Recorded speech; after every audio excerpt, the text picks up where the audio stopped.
The Biostatistics Shared Resource provides help and support to researchers who are working on cancer-related projects. We also provide mentoring to junior faculty, and we support the Cancer Center administration with planning for research in the future. It's really important to have us involved in research projects from the very beginning. We like to be involved at the point when you're first talking about the design and analysis planning. We help with things as simple as sample size calculations, but we also help with focusing aims and saying, well, this is a realistic thing to do. Here's a design that will help you do this.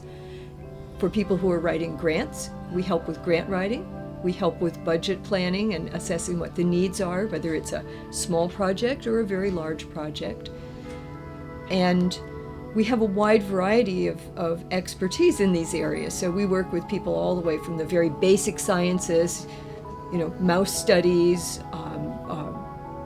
biological markers such as genomics, proteomics, and we work with clinical trials at all stages, from preclinical through phase 1, 2, and 3.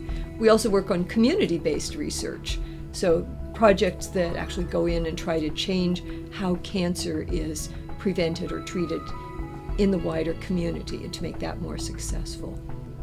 Biostatistics advice is so critical for clinical research that the Cancer Center requires that every project that goes through scientific review should have a named biostatistician.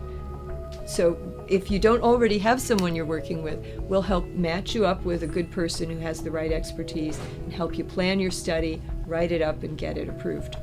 We have 2 faculty members who are funded directly by the Cancer Center's support grant, and 1 staff person, a master's level programmer. But in addition, we leverage our connections to other resources around campus. So the Clinical and Translational Science Center has a biostatistics shared resource, and we work very closely with them. That's very closely integrated. And the Division of Biostatistics has a wide range of expertise, whether faculty members are funded directly by the Cancer Center or not. So, for example, we have people who are specialists in bioinformatics and in clinical trials and survival analysis and in group randomized designs and population-based studies. And we can connect researchers up with the right person with the best expertise for their project. The Biostatistics Shared Resource has been tremendously helpful to me in my research.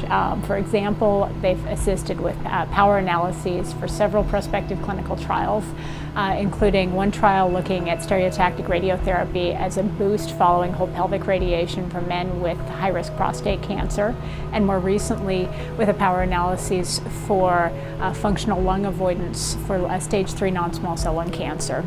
They've also been tremendously helpful in several retrospective research projects with statistical design of the projects and with the data analysis.